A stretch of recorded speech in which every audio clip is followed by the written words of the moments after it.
Mambo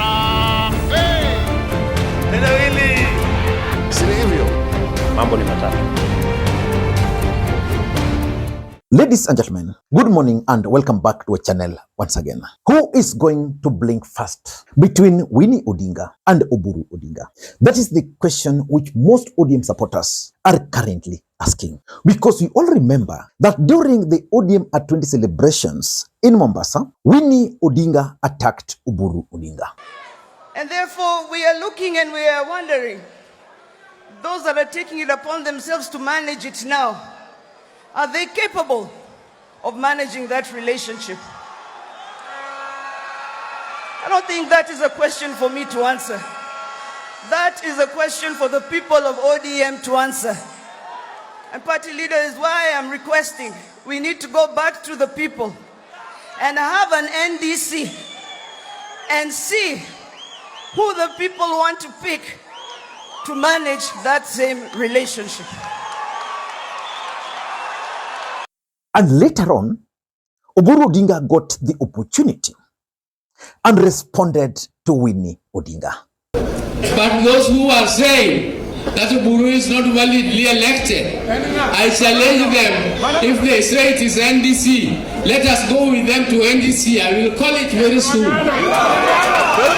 And we are working with President Ruto in this broad-based arrangement, and we want to see that in the short time remaining, our people gain as much as they should. Their rightful share, which they have been denied for many years, should now come to them. And yesterday, Winnie Odinga officially declared war against Oburu Odinga and the group. Vitisho vya peni mbili vitanifanya mimi nini? Hamnitishi, hamnibabaishi.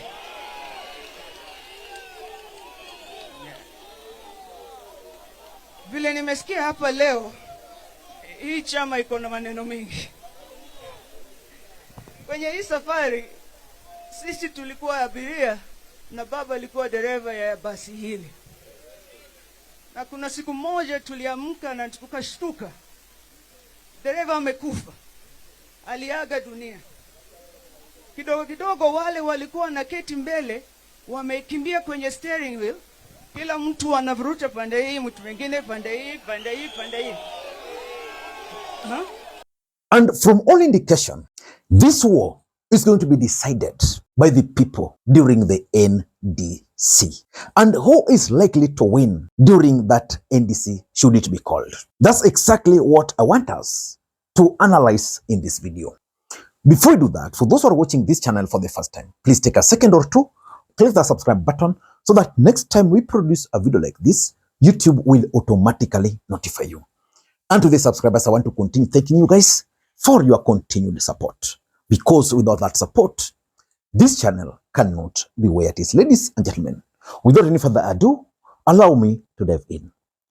Over this Christmas, I attended one of the events. Ladies and gentlemen, over Christmas, Oburu Odinga organized an event in Bondo for women empowerment. And I personally attended that event. It was a very good event. All women, because he's the senator for Siaya, all widows from Siaya were brought together in a massive event at Jaramogi Odinga University. During that event, I noted something and I told one of my friends that there's a problem. And that problem is not ODM problem. And that problem is Jaramogi problem. I observed that Oburu Odinga was present at that event. I observed that Jauko Oburu, who is Oburu's son, was present at that event. And I also observed that Elijah Oburu was present at that event, and not just present, was acting as the personal assistant to the father. But there was the loud absence of Raila Odinga family. I didn't see Mama Ida there. We all know that Mama Ida is always passionate about women issues. And we are now talking of widows from Siaya brought together. Mama Ida was not there. I didn't see Raila Jr. there. I didn't see Winnie Odinga there. And of course, even Rosemary. And I asked myself, why? I realized, and I told my friend, that this is going to escalate into a full-out war between Oburu family and Raila family. And that is exactly what we are witnessing. But the biggest question is, can Winnie Odinga wrestle the control of ODM party from the uncle? That's exactly what I want us to look at. Because we know that Oburu Odinga is in a faction. And that faction are actually the old guards within the party. These old guards control the party. There are some ODM delegates who moved with Raila Odinga from Ford, Kenya to NDP, to LDP, to NAC. They moved with Raila Odinga to ODM. These people, some of them are still in the party and they are delegates. They are very loyal to Raila Odinga. Nowadays, they are referred to as veterans. Will these veterans stick with Oburu and the fellow comrades, or will they follow Winnie Odinga? The other aspect is the issue of finance. Most of these old guards have been in the party for a very long time. They will not easily agree to lose the control of the party. So they can easily fund it. And remember, they have the support of the president, which means the president can also chip in. Of course, there's also the fear factor. And that fear factor is that if Winnie Odinga takes over the party, are we going to lose our seats? Because of that fear factor, most of them would want to try and defend the party from being taken over. And of course, there's also the 2027 politics. Will ODM party produce a presidential candidate or not? So the old guys are saying, Sisi, tuko na Ruto. And Ruto might do anything possible and everything possible to take control of the party. But the biggest question, can Winnie Odinga take control of the party? Allow me to take this opportunity now to explain to you guys what can work in favor of Winnie Odinga. Then you can judge whether she can actually take control of the party. Number one, there is the sympathy. Winnie Odinga is the daughter of Raila Odinga. And most people believe that apart from Mama Ida Odinga, Winnie Odinga is best suited to take control of the party. And because of that sympathy, every time ODM supporters sees Winnie Odinga, they have that memory of Raila Odinga. And because of that, because of sympathy, I mean, she can easily wrestle the control of the party. Number two, there is also the 2027 politics. And number two, there is also the 2027 politics. And the biggest question, which everybody is asking, between ODM party producing a presidential candidate and ODM party teaming up with Ruto, which one can best serve the interest of ODM party? The other camp are saying ODM is a very big political party. And ODM has always been strong because it has always produced a presidential candidate. If Winnie Odinga can team up with Sifuna and they run for the presidency, so be it. But the other camp is saying, this thing to Litafuta, Raila died, and as things stand today, we don't have that capacity to produce a presidential candidate. But you must be in the next government. And we are betting our hopes on an alliance with William Ruto.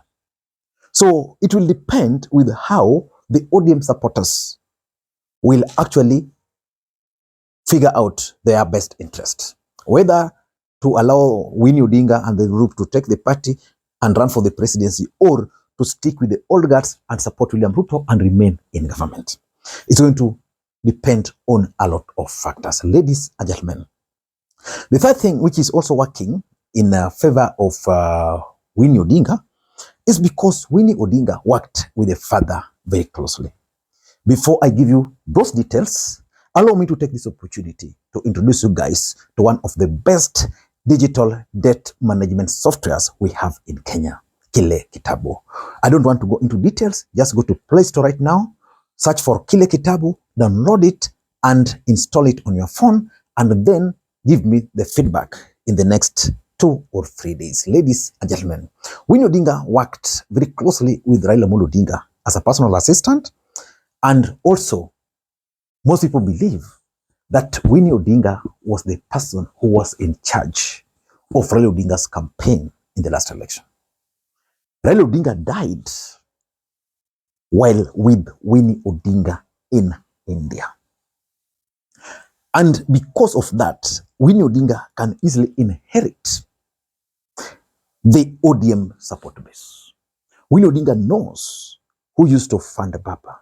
She knows, like if she goes to Mombasa, the people Raila Odinga used to meet. Because she used to hold the phone, she knows that every time Raila was facing this crisis, these were the people he would call. Anytime there were these issues, if I want to get this from here politically, internationally, this is the person to reach to. So Winnie has that advantage. She can easily inherit the funders, the supporters, and of course, even the goodwill of Raila Amolo Odinga by virtue of having worked very closely with the father. And number 4, this war is now turning out to be twofold. The old guards versus the young turks. You can also say Uhuru Kenyatta versus William Ruto. The truth is the old guards in ODM party are being funded by the president. The young turks are being funded by Uhuru Mugai Kenyatta. So which camp will win? And that's why even this other group, they have the potential of raising money because Uhuru Kenyatta is also very liquid financially. Yeah, so let us wait and see. And importantly, there is also the Babu Owino and Edwin Sifuna factor in ODM party. Those two individuals, as much as you may want, as much as you may hate them, you can't ignore them. Raila Odinga was very popular. Then after Raila Odinga, ODM had 2 other very popular individuals. That is Babu Owino and Edwin Sifuna. And because these 2 are leaning towards Winnie Odinga, perceptionally, that camp now has the right team. If you are to give Winnie the podium, Sifuna the podium, you give Babu the podium, those young turks. Then on this side, you have Oburu Odinga struggling there. Then you have these other old guards. There's going to be a problem. But I know for sure that for William Ruto, he's wishing that this camp will come together. And I know he's monitoring them very closely. I don't know what you think. Do you think Winnie Odinga will outwit Oburu Odinga in this fight? Let me read your comments below. Until next time, this is Lima Queen. Bye-bye.